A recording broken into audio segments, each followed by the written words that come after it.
This is Dan Yeeman from Open City, Painted Black, and Bitter Branches, and you are listening to The New Scene.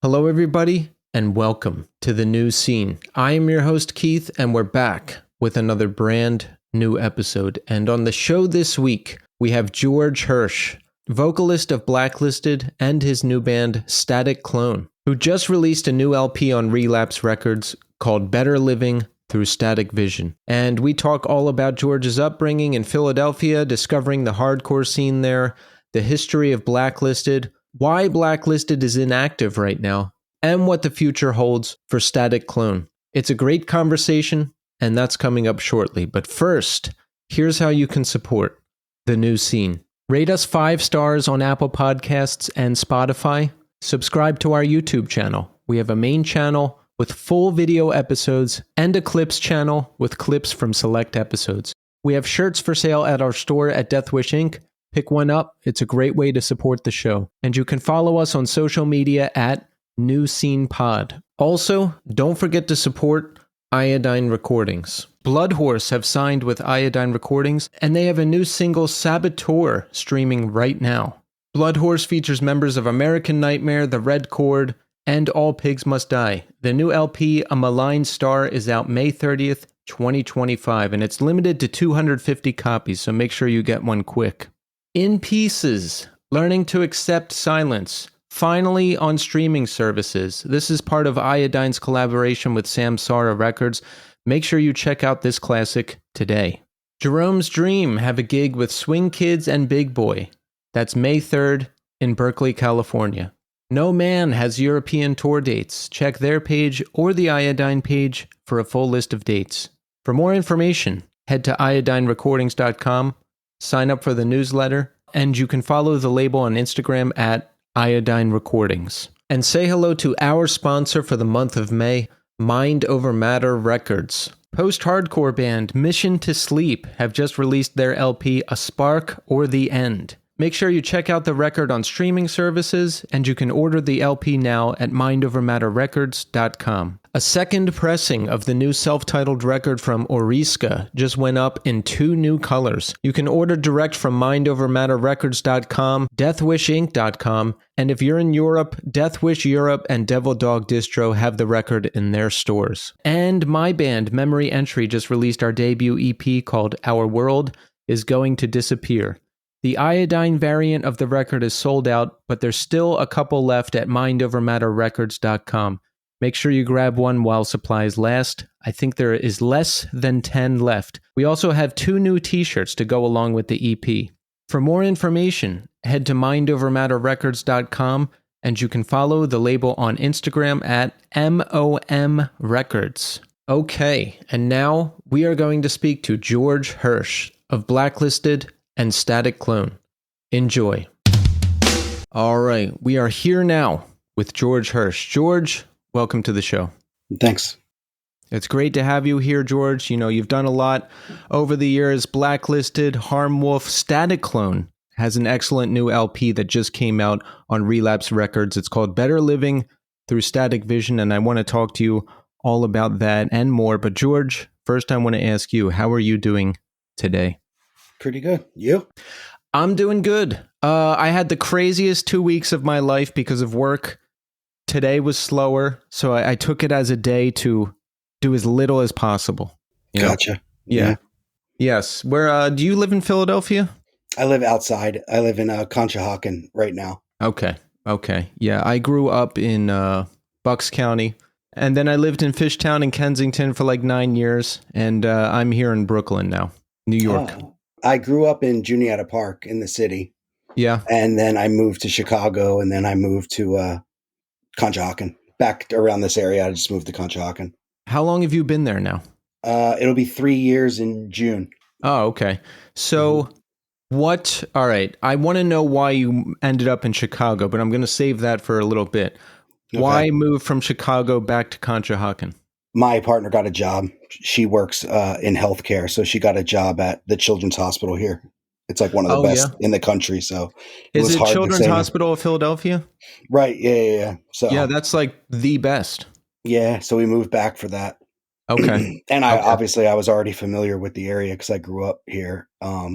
So the only issue was like, did I want to live back in the city again, which I didn't really want to. Right. So we moved here to Conshohocken. Yeah, Yeah. How does it feel to be back? Do you like it? it's difficult. I mean, because I lived in Chicago for probably 10 years, like just short of 10 years, or just at 10 years, something like that. So it was different. It was a lot different. I mean, I always like came back to Philadelphia because I still played music here, and I would even come back and like work sometimes for like a month or so with people I knew. And yeah, I mean, it's different. Before I moved to Chicago, I lived in Kensington, and moving away and then coming back and then seeing what that all is like now, was pretty crazy. Especially like the Fishtown area, that more so, I guess, than Kensington. Exactly. I used to live at like what corner was it? Like York and Frankfurt, close to there. Oh, I lived on Tulip between York and Huntington. Yes. Yes. Now, when I last time I went back, there's condos there now. Like where Yeah. Lost Bar is, there's brand new condos. I think there was a Shake Shack at one point, or I don't some one of those higher end burger places. It's crazy. Like Yeah. I'm like this is wild, but there's still like regular Kensington too mixed in. So Yeah, now that's always jarring as well, like especially now seeing it, and then you get the occasional taste of the old school, and it's a little crazy. But yeah, I mean, it's cool. I mean, it's just it. I definitely had to like adapt to it or readapt. Moving is difficult. I don't think people realize that it's not that easy. it's one of the hardest things, and I got lucky finding okay places to live when I moved up here in New York City in like 2012.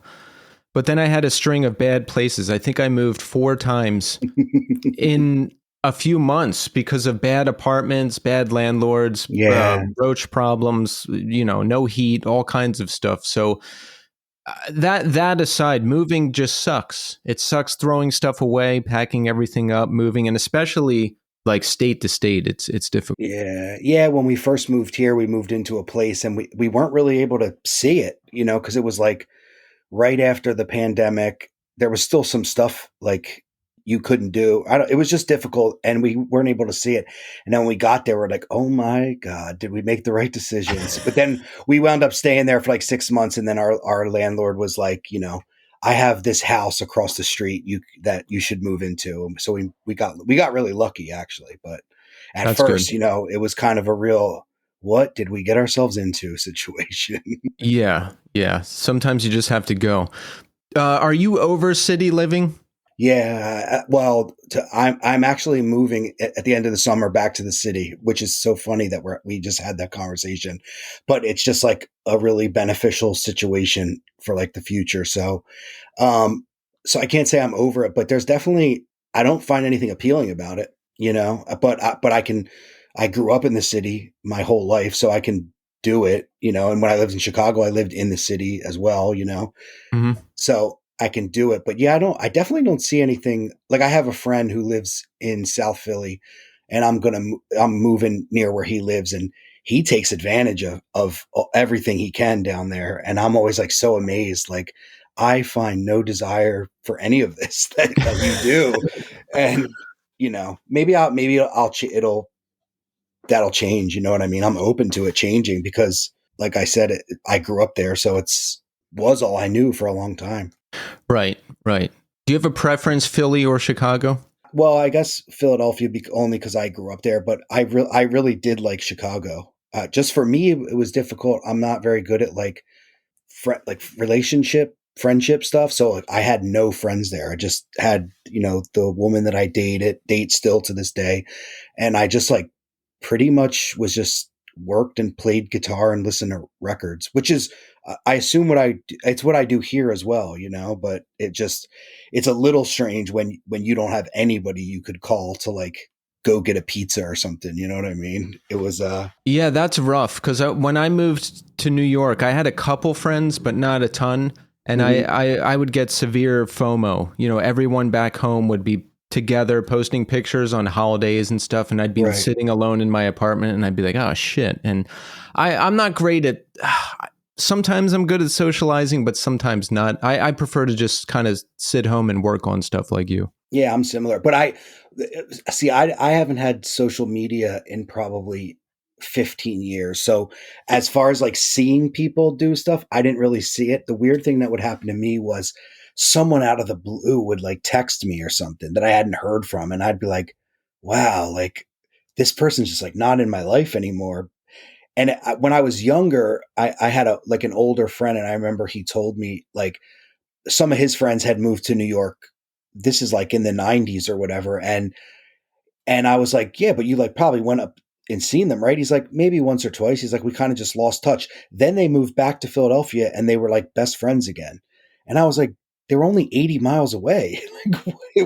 Like this is insane. But when you move, you do kind of, people do kind of forget about you, sort of. Not in an, I don't think it's negative. I just think that's just how life works. Stuff, people move on, you know? Especially getting older, different Yeah. priorities. I'm not like just hanging out and going to bars anymore, which was my focus for a long time.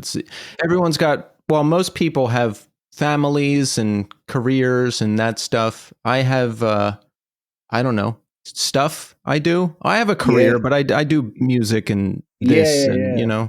Yeah, I feel similar. Like, but people do move on and get into that stuff, and that stuff isn't really, was never like for me really, or I never had a desire for it. But I also like have never drank before, so like the idea of like a bar, like I've never like gone to a bar, so like keeping friends that way. That was the thing I seen, like I mean maybe more so transition in teenage to when you're of drinking age, you don't realize how many friends you lose when if you don't drink when that kind of happens, because you're like, no, I want to like play guitar, like let's jam, and they're like, I'm going to this bar. I see why, you know what I mean, but to me, I'm maybe I was like naive or juvenile, I'm like, oh, they're doing the adult stuff, like I'm out of here. So you've never drank. No, never. I've never drank. I've never done anything. Yeah. Yeah. Why is that? When did you make the choice and why? I don't think you know what I've never thought about it. Like I just never did it. I never did drugs or whatever. I never smoked a thing. I just never thought about it. I never had an interest in it. Even as I got older, like I remember like people in my family would be like, when you get older, that'll change. And I'm like, oh, maybe, but I never even thought, I've literally never even thought about it. Like it's just I don't think it was a decision. I did it obviously before I knew about straight edge, because like growing up in the city where I grew up, like kids were experimenting with that stuff 10, 11 years old. Like, but I just didn't, you know? I like that. Yeah, because I didn't really think about it when I was young, but then I did everything for a long time, and Yeah. I ended up having to quit when I was older. So now I don't do anything, and life is a lot better, obviously. But yeah, to just never even think about it, that's good. You save yourself a lot of trouble. Yeah. When I would when I would meet people through hardcore or whatever, we would talk about straight edge and stuff. And, everybody has a different reason they got into straight edge, whether it's, Minor Threat or to Earth Crisis to, Floor Punch, whatever. And, Floor Punch was huge for me, but I was like straight edge before I knew what any of that stuff was. I was straight edge before I knew what straight edge was, essentially, but yeah, just I never thought about it. So when you found hardcore, was Mhm. that like mind blowing for you? Because there a lot of people are straight edge in that scene. Dude, there's a thing I actually like. I doing these interviews for the Staticlone record that I've been liking, trying to explain. So I'll explain it. When I got in, so I grew up in Juniata Park, which is between Kensington, Frankfurt, and Feltonville in Philadelphia. When I grew up there, every kid, and there was so many kids that lived there, like my age, from 4 years below me to 4 years above me, and my age, just in that like range of 8 years, there was just so many kids. They were all into hardcore. Like every kid knew about it. I told this story recently on a different interview, and I'll tell it again because it's so crazy to me. One time, I grew up on a really big street, Castor Avenue, it's called, and I was walking down my steps, and this girl that like I wasn't really friends with her, but I just knew her from the neighborhood type of person was walking by, and she had a Tower Records bag. She had just gone to South Street, and just in it, she just had Hatebreed, Satisfaction is the Death of Desire, and this was like a field hockey cheerleader girl, like person, and yeah, like everybody knew about it. So when I got into hardcore, like it just seems it seems so normal. Like even when I went to like a Catholic high school for most of my high school time, and it was I hated every minute of it. It was miserable. But like it was all boys too. Like they all knew, they were all from different neighborhoods, and they might not have been into hardcore, but they like knew about it. And I didn't feel like outcasted. It was really strange. Wow. Yeah. Yeah, that's see, I grew up in Bucks County in Levittown, Bristol. Mm-hmm. And I also went to Catholic school first grade through high school. Hated it. Yeah. Got made fun of a lot. Didn't have a ton of friends. Didn't connect with people. But in high school, I met a bunch of kids who were into hardcore. You know, all kinds of different stuff. Hatebreed, Satisfaction, and Inside Out, No Spiritual Surrender. I remember those were like two of the first CDs that I had. Yeah. So once I found that, I found my identity, like my people. You know, we would go to shows, we would play shows, we would be in shows in Philly, Jersey, everywhere, all the time, like in the late 90s and into the 2000s and everything. So when you found it, I mean, did you love it at first? Like, did you just get right into it? Yeah, like so before that, like my mom is like pretty kind of like far out. She would like bring me CDs of stuff before hardcore. So like probably when I was like 11 or so, like she brought me like an Entomb CD, or bought me an Entomb CD at one point, Wolverine Blues, and like brought it home and was like, you should check this out. Someone, I don't even know how she heard about it, but but also when I was younger than that, like I would tape trade wrestling tapes, and she would like fax like grown men who were like traders, like lists, and like me inquiring for the list, like from the back of magazines and stuff. So I always was like into like kind of like other stuff, like the other or whatever. Yeah. And like when I was a kid, like I never really felt like an outcast. I felt like the other people were outcasted because, like I said, with my neighborhood, like so many people were into hardcore. Dude, at one point, one of the drummers in Ink and Dagger was from my neighborhood at one point, and Oh, really?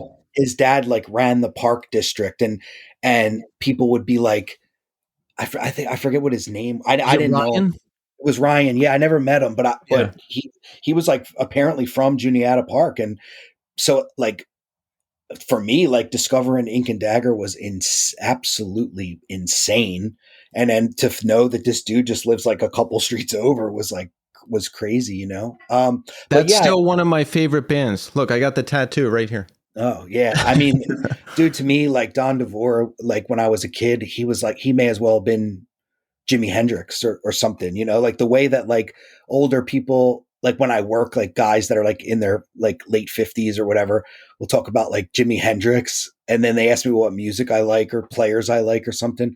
I don't even say Don, but to me, he was like Hendrix, like, insane. Yeah, same for me. Still is a big influence. Yeah. He was just on the show recently, so that was pretty mind blowing. Really? Yeah, I'll check it out. Yeah, because I've never seen him do any interviews like that. Really, he doesn't do a lot, but but I got lucky, and the Frail reunion just happened. That was cool. But Ink and Dagger has been like one of, if not my. I have a lot of favorite bands, but they're up there for a long time. Yeah, but to answer your question, no, I dove right in. Like it was just at first, I had gotten like some Agnostic Front and an Agnostic Front CD, and I think I had heard they were like broken up, and then I got like a Killing Time CD and like a Madball CD, and I think none of them were playing at the time. So I was like, oh man, like hardcore's over. Like that doesn't even exist. Like how am I going to see bands? And then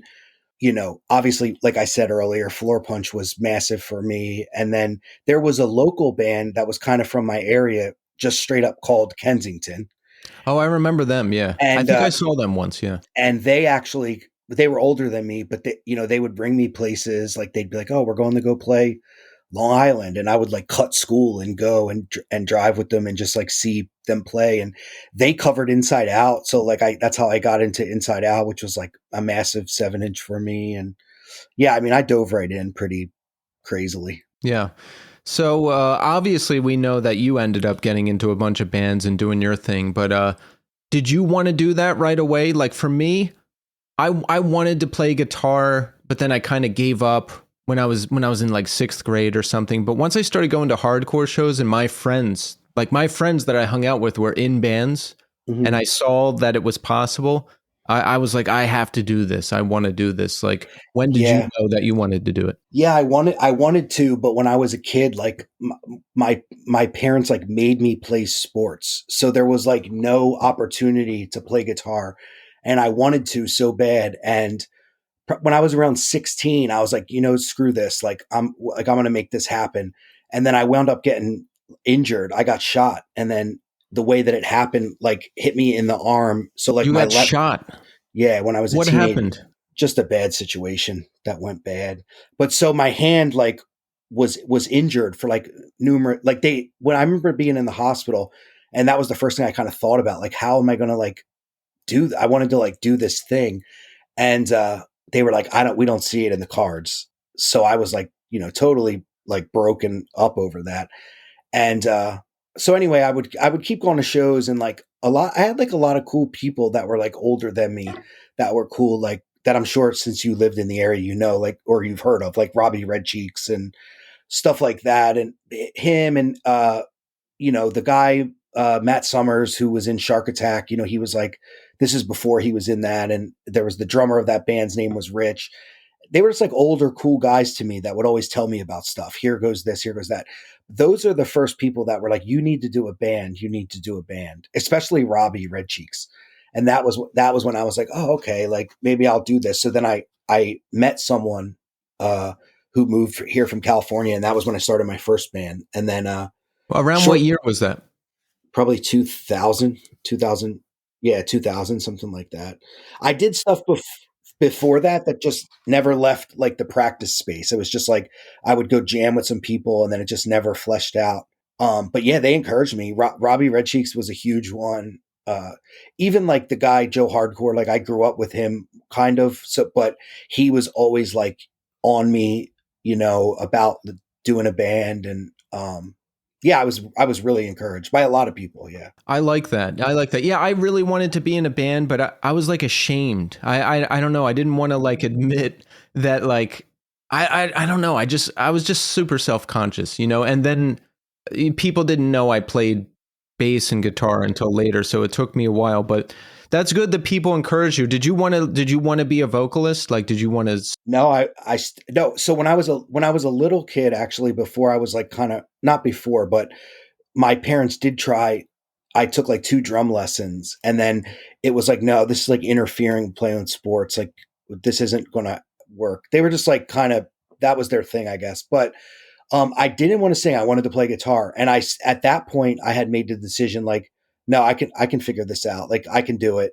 So, but when Blacklisted first started, we got a sponsorship, guitar sponsorship. So I would just borrow one of the guitars that we got a sponsorship on. And that's how I like learned how to play. But it's funny because my story, I was a little bit older. I was probably like 20 or 21 when I started playing guitar, but I had already met all these people that were like good at guitar. So like I had like all these hardcore people that I would like call that I was friends with. Like say like one person that like put me on to a lot of stuff or like showed me a lot of stuff was Todd Jones, who's in Nails. Like we're close, and he actually sent me a guitar in the mail with a note one time when I quit Blacklisted, and it was like, you need to do this. Like this is whatever. So I've always been encouraged by people like that I know, to build on the encouragement aspect of it. But yeah, like by the time I started playing guitar, like everybody around me was like pretty good, like him or later on I became friends with, so many other people that are in like popular bands that, would take their time to be like, this is how you do, this is a minor second or a major third, or this is that's a little far advanced of just, what I probably should have been learning, which was just root 5 power chords, which I kind of already knew, but I jumped right in. I was like, oh yeah, like how do I do harmonies? How do I do add melody to this, and stuff like that. So I was lucky, man. I was very encouraged though from early on until even to this day still. Yeah. Did you start out playing guitar in Blacklisted? No, I sang, and then I just was playing guitar the whole time, just trying to like kind of, what, another thing I think, because it's not a common story, like to learn when you're like 20, 21, you kind of already have a pretty developed taste of what you like. You know what I'm saying? So like at 20, 21, even though I was like super into hardcore and stuff, like I said, I was listening to say like Trouble or, Black Sabbath, obviously, but not even them, but just more so like say like Trouble or Paradise Lost or something like that. Like some stuff where their guitar isn't really just like, I don't know how to explain it. But I'm sure you understand. Just not just a typical power chord. Like how can I like put some sauce on this? So I already, like I was saying, like I already have that brain of what I'm liking from stuff that's not hardcore.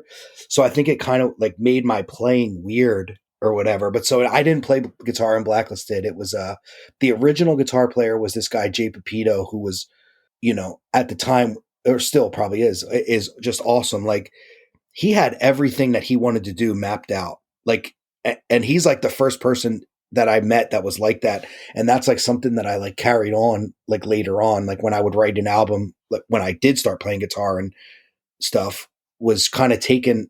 He just had it all planned out, man. Like I remember he lived in this house in West Philly with a bunch of like punk and hardcore people. And I remember being in his room and flipping through and a book that he had, and it was just like song idea after song. This is before you could like really record on your phone and stuff. You know what I mean? So it was more like analog, just song idea after song idea. And yeah, so he played early on, and then it was the bass player Tim moved to guitar, and he was cool too. He had a vision of what he wanted to do. I kind of was just along for the ride. You know what I mean? For that, and then when John Neen joined, we were like childhood friends. So that's like a whole different sandwich. Yeah. Did Robbie sing for that band originally? Do I have that right? No, Robbie played bass in my very first band. My first band that played out live, which was called No Rights. We did like 2 demos. Robbie played bass. And then at the end of that, so the original Blacklisted lineup is pretty much No Rights without Robbie, and the dude Jay Pepito played guitar. Because at the end of No Rights, my plan that we would, and Tim's too, like because Tim played guitar in No Rights, we would talk about it. Like we kind of just wanted to do like a full Black Flag thing. So Pepito joined on second guitar because he could kind of do more of the stuff that was needed, but we never wound up seeing it through. We kind of we started hanging out, we got along, and we just immediately started Blacklisted. And when that started, it was like, yeah, we're going to be like a band. Like this isn't just like we're driving to New Jersey to play a weekend. Like we're going to be a band, and we just jumped right into it. It was crazy. Yeah. Very crazy. Yeah. So did you have anything else going on, or did you imagine that you wanted to do anything else at that point in your life, or did you just want to play and tour? That's it. I just wanted to play music. Yeah. Like I think early on with music for me, like when I talk about it and I'm like, I learned this and I was doing this. Like, I think the big drive for me, like, even when I would just explain all the guitar stuff, like it's to connect with people, and I think sometimes I lost sight of that, but that is just the fact, cause like I said earlier, I'm not really good at like, connecting, but for some reason with music, I can, you know what I mean? I'm lucky. I'm very lucky for and grateful for it, Yeah, I'm the same way. Like I might not like meet you for coffee or like go to the movies or just sit around, but if you Yeah. want to start a band, I'm in. Let's go. I'll Yeah, do it. man. It's so funny you say that. Cause for after Blacklisted ended, I kept in touch with the bass player, but the rest of us, I didn't talk to the rest of them. And, it's like we reconnected. And like when we did, we got this practice space, and we were like, we're going to have this rehearsal space, but it's not for Blacklisted; it's for all of our other stuff. And then one day, like John was like, he was texting me or whatever because we had gotten back in touch, and was like, we should do a band or whatever. And then I wound up, I was at a record fair. This is like fast forwarding through my history, so sorry, but very recent. So I was at a record fair in Delaware, and I met the singer of Scarab, Tyler, his name is, for the first time. And I didn't know that he was in other bands at that point. I had known that he was in one band prior. I think I was familiar with two bands prior, maybe, but nothing modern. And I just knew he was in Scarab, and I thought Scarab was cool. So I met him. We talked for like a second about plutocracy, which is funny. And then when I was talking to John, I was like, yeah, like I'll do a band. I'll bring songs. I just don't have a drummer. And he was like, oh, well, I got someone. And I was like, okay. And he like scheduled a rehearsal, and I showed up, and no one else showed up except for me, and Tyler played drums. And we like just pretty much started the band because it's like, yeah, we don't go get coffee with each other. We don't go like to the movies. But for me and John, or me and Dave, because Dave Sausage later came on and played in the band too. Like we've known each other for well over 20 years. So it's like, well, why wouldn't we just do this? Like, of course we're not going to go to a bakery together. You know what I mean? Yeah, I need there to be like a task or like a thing. Like I want to like build a thing and go do stuff. I don't know. It's just like I just don't get. I spend so much of my life just sitting around, drinking, getting high, just watching movies, wasting time. I don't really want to do that anymore unless I'm like by myself at home or something. But you know what? You're probably like me similarly too, where when you do get in a practice space with people, something opens up in you where it's like, oh yeah, I'm connecting with these people. This is normal. This is, because to me, that's just what's normal, you know? But yeah, so yeah, no, I didn't play, to answer your original, I didn't play guitar in Blacklisted. That was all other people. Okay. Yeah. Okay. And then for a long time, it was just life on the road touring, right? Playing a ton of shows. I mean, how long would you be out? All year? Most of the year? Yeah. I mean, and you know what? Another thing I'm like grateful for, it's crazy. Like we were pretty popular, like right away. Like we got shows right away, and people like wanted to see us. And so, yeah, so like probably around 2004, we started touring, and we did that pretty much up until like, I don't know, we stopped touring in the US at a certain point. I don't know when that was. I can't really remember. Why? It just it's just not that, well, there's pros and cons, right? You've toured the US before? I've been on tours and I've played here, so Yeah, let's yeah, say yes for yeah. Okay, yeah. simplicity's sake. So the benefits are 5 hours you're in a different state, different place, different, but you're all still in the same country. You know, people are not as appreciative of music here. I think here, I hate, this is crazy to use this word in 2025, but I think here is a victim of trendiness more than anywhere else in the world. I think it's like, it's almost like America is just like fast food culture, which I think people say, but with music, it's, you know, things change so much. And then you go to Europe, you drive 5 hours, you're in a different country, not state, you know, and people are much more appreciative. It's just a better thing. And we had a lot of friends there, like, especially in like Belgium and stuff. And I mean, we were lucky to be able to go there so many times, and, you know, to go everywhere we went. You know, we went Japan a couple times, Australia a couple times, New Zealand, all over Europe, Russia, you know, England, stuff like that. So That's why not? pretty mind blowing for a kid from Juniata Park, right? Yeah, dude. Yeah, you're telling me, man. Yeah, yeah, it's crazy. I think early on too, that was a thing. Like for me, it's like, I'm not going to be able to get to do this any other way. One, and two, this is pretty crazy that I get to go here to play music, and people want to see it, and they pay you, and, you know, all the normal stuff of being in a band. But yeah, so we pretty much started touring like right away, and probably like 2005 to like 2010, we were gone like a lot, like 8, 9 months out of the year. Did you like it? I mean, was it what you wanted? Was it what you expected? I think I go through phases of looking back in hindsight on it. For a while I was really bitter about it. I felt really bitter about my time in hardcore and punk and stuff like that, and I just felt like I tried so hard to connect with people. It didn't work. I didn't really have, I felt like I didn't have many friends in the scene or whatever. Did I you just feel kind of, like that despite being in the band? yeah, yeah, it was weird.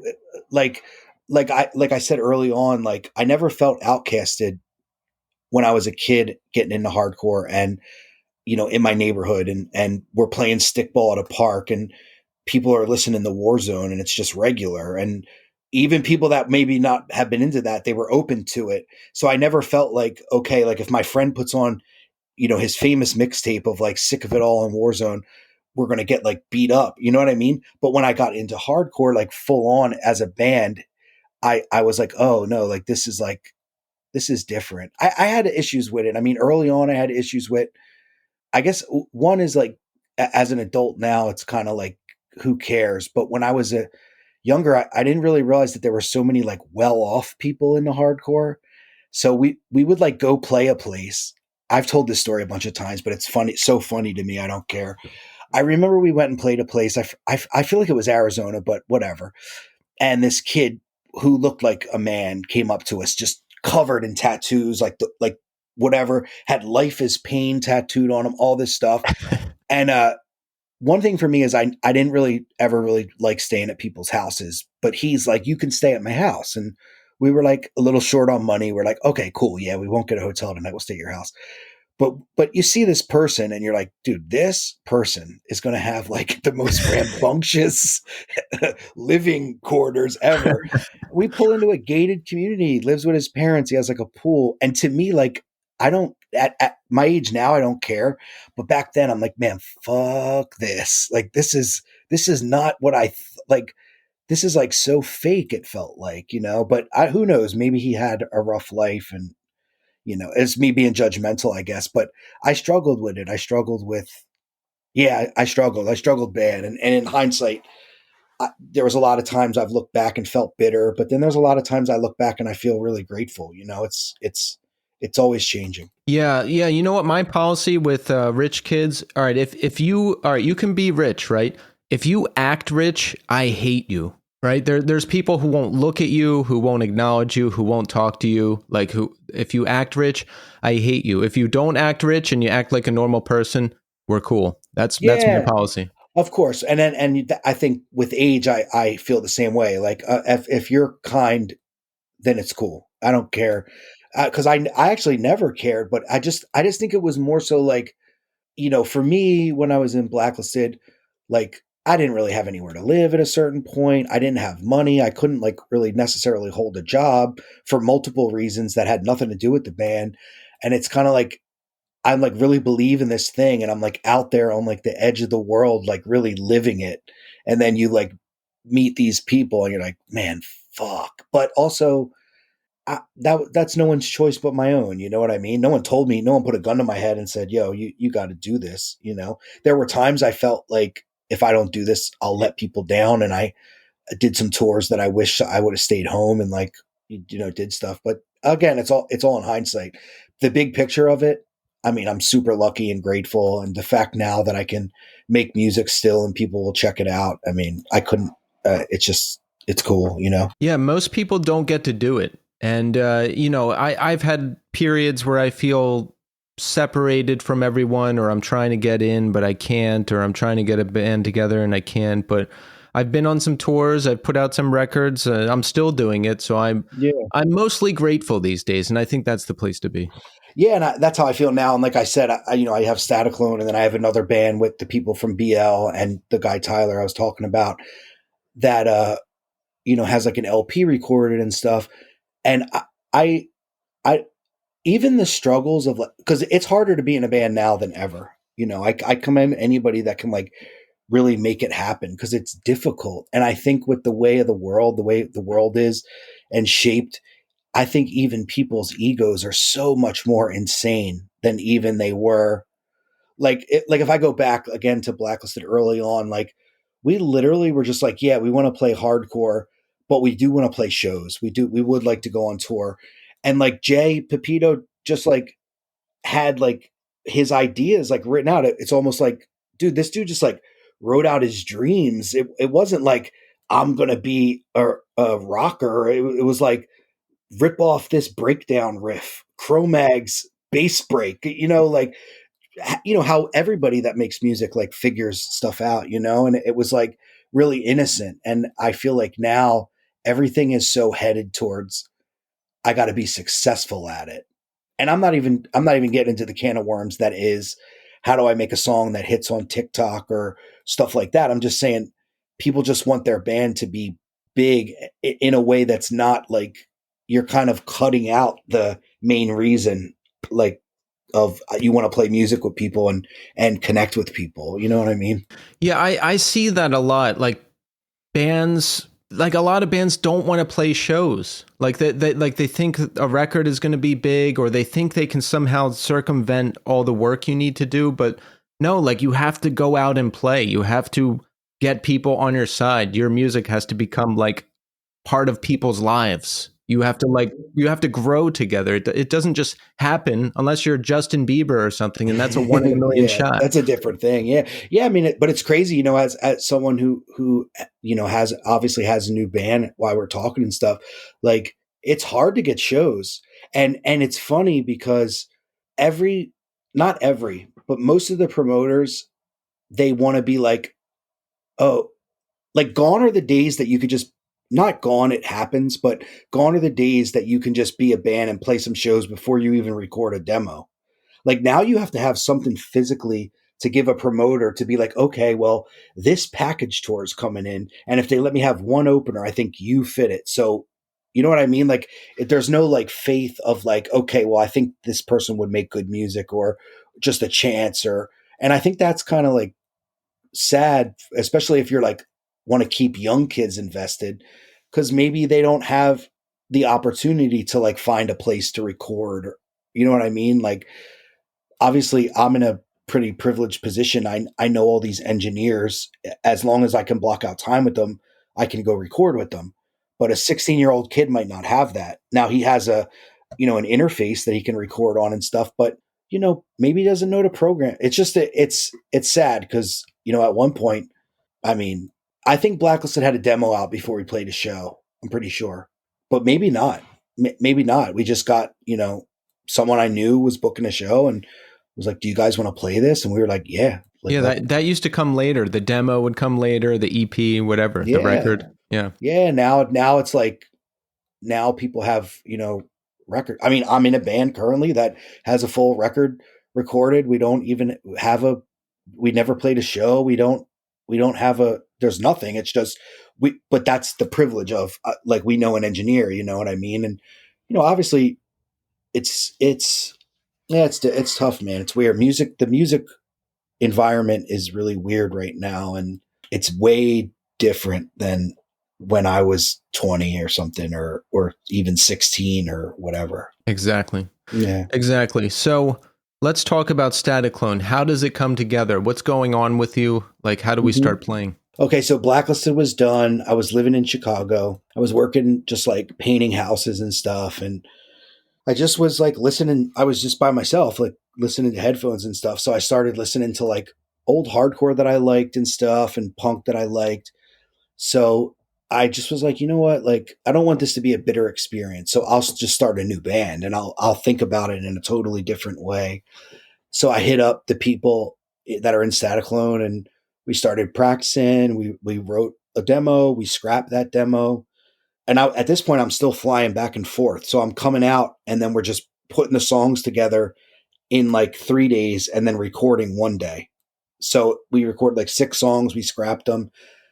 I went home. I came back. We recorded 6 other songs, and then we put that out as a demo. And then I flew out again. We recorded a flexi, and then the second flexi, I had just moved here. Like, they're the first songs that I wrote, like living here. And then the LP, I lived here as well. But yeah, it just came about. I was just like listening to like Agnostic Front and Discharge and stuff like that. And I was like, I just want to play music like this. Like, here goes whatever. But again, like to go back, what I was talking about, like learning to play guitar a little bit later than everybody, what I liked was already developed. So of course I'm like, well, I love AF, but I also do really like treble. So let's see if we can fit this in, or let's see if we can fit like a penance part, or just other stuff that I liked as well. And then yeah, we just like kind of developed our sound from there. A lot of it was because of Jeff, the drummer. He's a great player and writer. Like we wrote the record together, and it was cool. So you wrote a lot of guitar on it? I wrote all the guitar and like obviously all the vocals and lyrics and stuff. I wrote a lot like singer-songwriter style, which I tend to do. And then I bring it and then we flesh it out better. Jeff obviously has his ideas. And then I take it home and then I try to figure out, okay, like again, like this root 5 power chord, how can I make this something a little bit different so it just doesn't sound like that? And so then I worked on that, and then I brought that in, and then Dave came, and then he put his bass stuff together and like that. It's not like we all get in a room and jam and figure it out. It's mostly just Jeff and I, and then Dave comes after, throws input, then we might change something, and then that. But yeah, so I wrote all the guitar and like obviously the vocals and lyrics and stuff. Yeah. How is the approach different from, say, Blacklisted? I imagine with Blacklisted, there's a lot more pressure, expectation, maybe more pressure on each other to try to do something different, or like, how is the approach different in Staticlone? I was thinking about this recently with the band I have with the people from Blacklisted, and I don't think it's too much different. I think for me, the only person it would be different for is me, because in Staticlone, I obviously write the songs and then bring them to Jeff and we put them together. In Blacklisted, the songs are written and I'm at practice and I give input, but I don't like, maybe like once or twice I was like, oh, here goes like a melodic lead we can use. And then, John plays guitar so different than me that it doesn't even sound like it, so I can't even say that I wrote it, but he wrote all the like Heavier Than Heaven, No One Deserves to Be Here More, like all the stuff that was like our most like our stuff. He wrote all that stuff, and it was written like, say, Heavier Than Heaven was written in a very short period of time, like 2 weeks. And him and Sean at the time, the drummer, just were pretty much locked themselves in a room, and we just put the stuff together and then went and recorded it. I wrote the lyrics like pretty much at the studio, like in like a day or so. So I don't really do that as much anymore because I have it written before and I have ideas and stuff. So it's different in that way. It's different because like Jeff, he's not as experimental. He is, his listening tastes and stuff are, but when he plays punk, he's very like, it has to go this way. Like we can't be like, he's like a stickler. He's like very Catholic in his punk taste. So with Blacklisted, we would be like, no, let's try this. This is weird. Let's do this. With Staticlone, it's very like straightforward. And I'm happy about that. You know what I mean? Because I'll go off the beaten path, Yeah. Your approach to guitar sounds like mine. But when I was younger, and even I don't know, even like 5 years ago or something, I would lock onto one band and be like, I want to sound like this band. I want to emulate this band. But now when I play, I'm not the most skilled guitar player in the world. I don't even know the names of chords. I just do stuff and I get it done. So like, if I do a chord now, I'm like, no, but let me try to do something else to make it sound different, Yeah. Like, what can I press that'll make it sound different? And like not just have it be this standard thing. Yeah, and I feel similarly. I mean, I do know the names of chords and stuff, but like when I play, I'm always trying to make it have.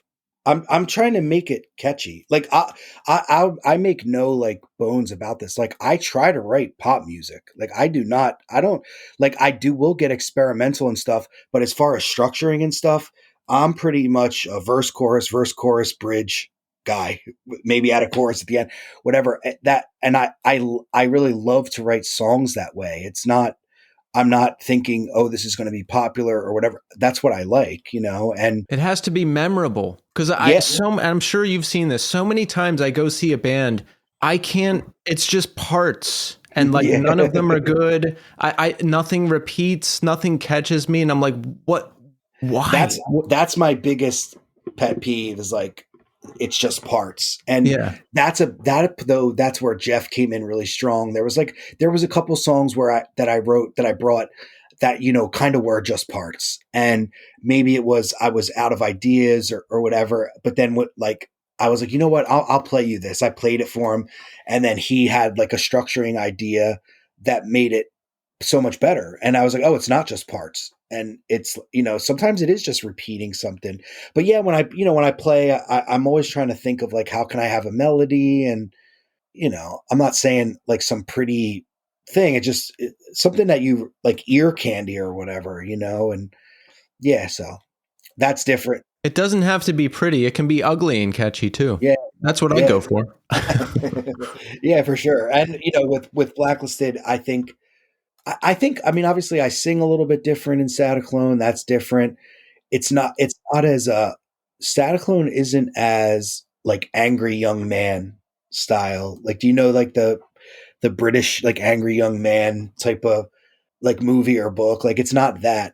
Where Blacklisted is very much that. Like, Blacklisted's very like angry young man, just straight up, and I'm not saying that in like a masculine way or it's just that's what I was, it's you living in your 20s, like that's how I felt. And now I'm older, I don't really feel that way. So the lyric kind of changed.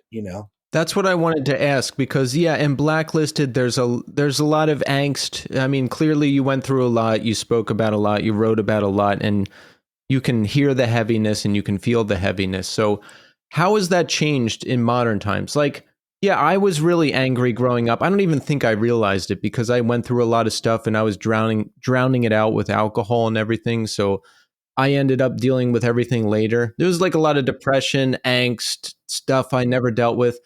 I don't feel that way anymore. Like if something comes up, I'm like, I just want to deal with it and get it over with now. How has it Yeah. changed? How has it changed for you and lyrically in Staticlone? I think I'm not as willing to share stuff now as I was then, but I think then I was just like so like angry and scared and all this stuff that I was like fuck it, I'm just going to scream like as loud as I can and hopefully someone hears it. But like with Staticlone, I'm just older and my life is different, and it's just more. The other thing again goes back to is in Staticlone I play guitar and sing, so when I write vocals, I have to. I obviously I have a lot of limitations when it comes to playing and singing and stuff. So I have to like figure out where that works.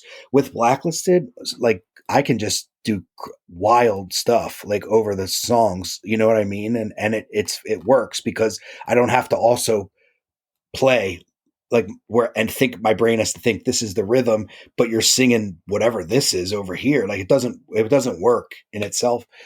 So yeah, I mean, I think that my vocals changed because of that. And I think lyrically, I'm older and I don't feel as like bitter and kind of, I still feel really angry. And obviously I still deal with like stuff um, and it comes out, but it's not as, you know, kind of just, whoa, what did you just say? And I think at the time too, for me was like, there was all these bands we would play with and stuff like that. And I just thought that like people were cowards, like musicians are cowards. And I was like, I'll just say the stuff that everyone is thinking or whatever. I somehow thought that like made me brave. And I think later on I realized it wasn't really brave. It just was what it was. You know what I mean? It was weird. It was probably my ego. I had to get over stuff, and it was tough. But with Staticlone, it's super easy. I just sit with my guitar, I play, I write lyrics, I bring them, and then that's it. It's not. There's no pressure. We have the new LP, Better Living Through Static Vision, which just came out on Relapse Records, and I like it a lot. It's it's heavy, but it's different heavy. It's not like Blacklisted heavy where you're getting pummeled. Especially in the earlier stuff, but there's some good more rock elements in there. You've got hardcore stuff. Like, what kind of influences go into this band for you? You know what?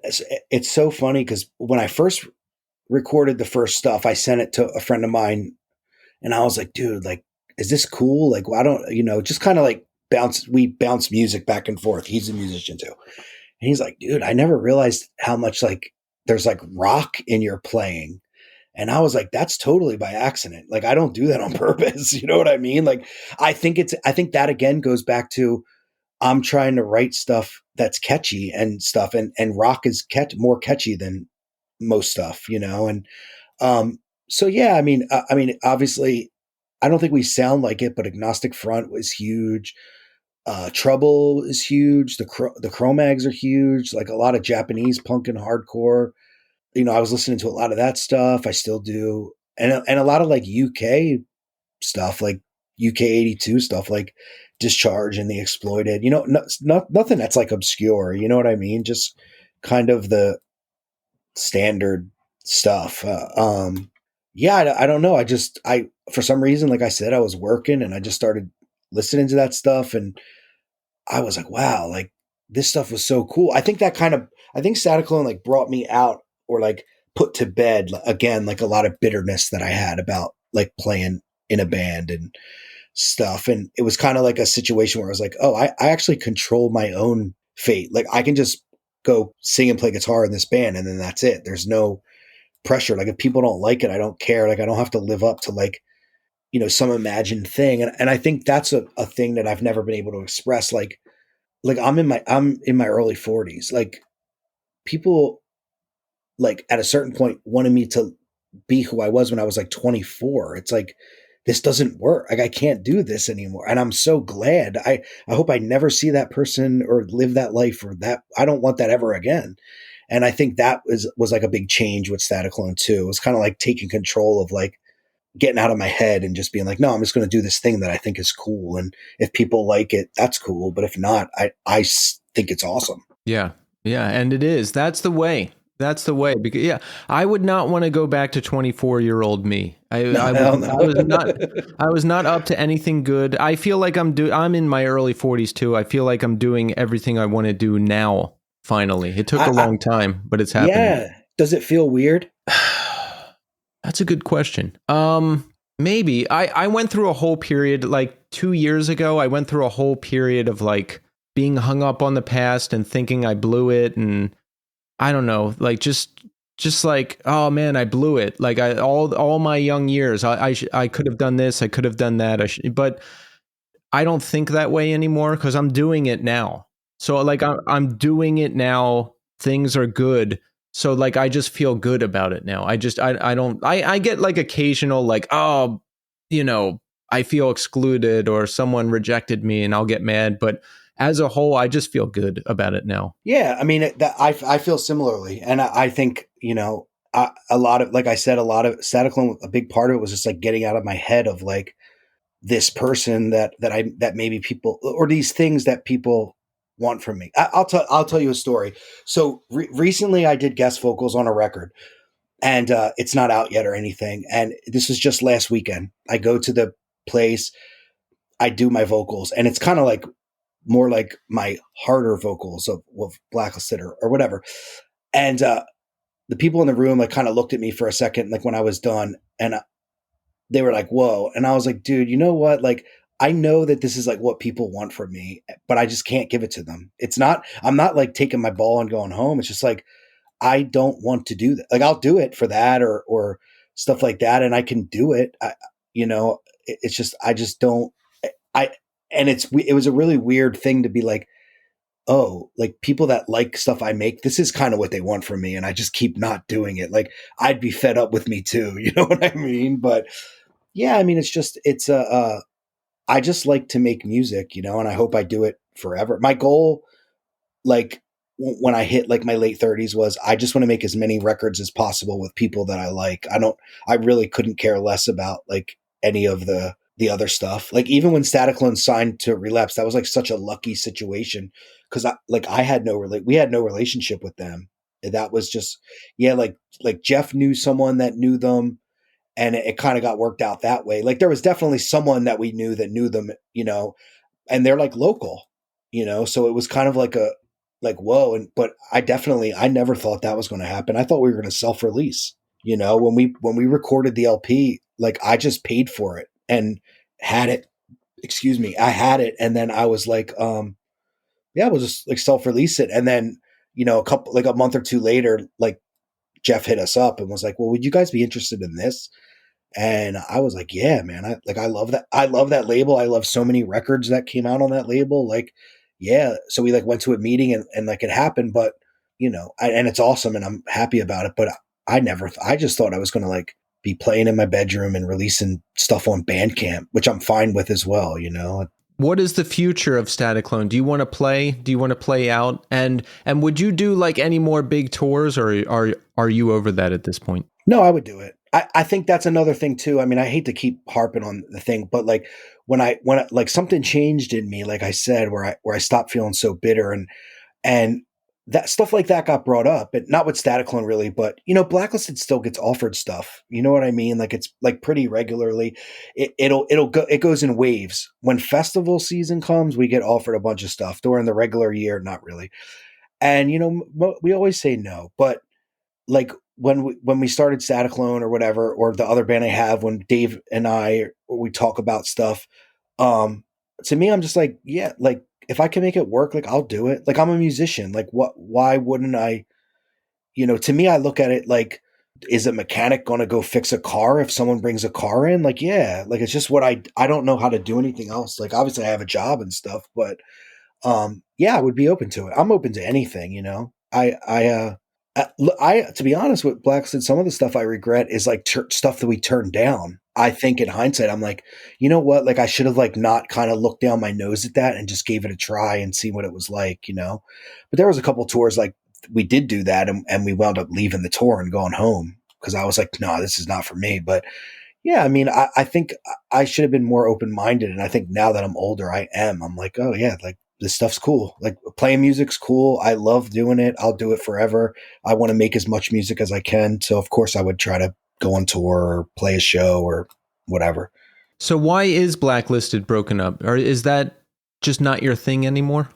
I think it's all the stuff that I said throughout our talk. Like a lot of it was just like, I just felt really bad I felt really bitter about it. I felt really like it started to make me feel more disconnected than I even was, from like we would play shows and it was just like really ominous. I didn't have many friends in the scene at the time. You know what I mean? Like it was weird. And I like a lot of the bands that were like our contemporaries and stuff. Like I just thought that they were like frauds, and I felt bad about that because I'm like, I shouldn't be judging these people. And now I don't look at them that way. That kind of changed because I got away from it. I stepped out of it. A big thing was I only will do something if we are making records. And I think at a certain point with Blacklisted, for me to do it and not play guitar would be a disservice to the band. Like I would to do it. I think it would be best suited if I played guitar. And that it kind of came to that point. Like, oh no, like, okay, I'm pretty good at this thing now. Like, so why would I just stand and sing when I could do what I really want to do, which is play guitar? Cause I never wanted to sing really necessarily. I just wanted to be in a band. And obviously, like I said earlier, like I had to play guitar late cause I had some, rough stuff that I had to deal with, but, and I just think Blacklisted with me playing guitar would be weird. So it just doesn't. Yeah, it would be hard to go from a hardcore band with just a vocalist to you then playing guitar. Zayo was doing that for a minute. The singer would play bass because I guess, they didn't have like a regular bass player. And it was kind of weird. I was like, no, I want him like out there. Yeah. Yeah. And I understand that. So, as much times as like we've done stuff that have like rubbed people the wrong way, like I wasn't going to, I think one time we were talking and I just said it out loud and everybody was like, oh yeah, like duh, like, yeah. But then I was like, nah, just it's, John is the guitar player of Blacklisted. You know what I mean? Like that's what he does. I was the singer and it just is, that's what it was. So it kind of came to that point and just, yeah, I was just over it. And the band is like broken up, but like I think that we would play for a reason if it came about, if it was like a benefit or something, or we actually had a benefit booked, and it wound up falling, or it was behind the scenes being booked, and it wound up falling through, and it was crazy because we like had rehearsed for it, and we had like we had a really long set list where we're going to play all these songs that we hadn't played since like 20 years ago, like, and we were rehearsing because we're all still friends, and it just didn't happen. But I mean, it could happen, but the band's not. We don't make records, and that part bothers me. But if it's just like once every 3 years for a benefit, I would do it. And if people want to see it. Yeah, how was that 2023 reunion show with Unbroken? Yeah, I mean, it was cool. It was difficult because I didn't see myself ever playing with Blacklisted again, and that we had been offered so much stuff, and I just always said no. And I did feel like the people in the band were kind of like, "Come on, man!" But Unbroken was like such a impactful band to me, and it was hard to say no. And I was like, you know what? Like, I'm going to do this. Like, if they can play Unbroken sets after what they've dealt with as a band, then I could do it. It's kind of was that simple. And we played it, and it was really weird. I felt really weird for probably a week afterwards, where I like regretted it. Then I liked it, and I just was like all over the place on it. But I spoke to Rob Moran from Unbroken at the show, and like he told me some like really like powerful stuff, and I think that's kind of what opened it up for, what, I won't say we'll never play. Like if the right situation comes, we'll play. Like I said, like a benefit or something. Like we had one booked, and it fell through. And like if something else like that came about, I would do it. Yeah, I try to never say never, which can be hard sometimes, but you just never know what's. Wait, there I go saying, well, you never know what's going to happen. Yeah, yeah. And that's the thing. I regret is there was a lot of times where I was like, "This is done," and then it wasn't. But it was. I didn't know how to like word it anyway. If I could write a song about it, everybody would understand it. If I have to explain it, I cannot. I'm just like, man, I'm taking my ball and going home. Like, It does seem complex because, like, you do like it, but you don't, and it reminds you of stuff you don't want to be reminded of. But it seems like you still have love for the music, so it just seems kind of complex, the whole yeah, thing. and the people, you know what I mean? Like, and I do know that there's people that really love that band out there, and I I've said a lot of stuff in the past where I kind of like diss the band.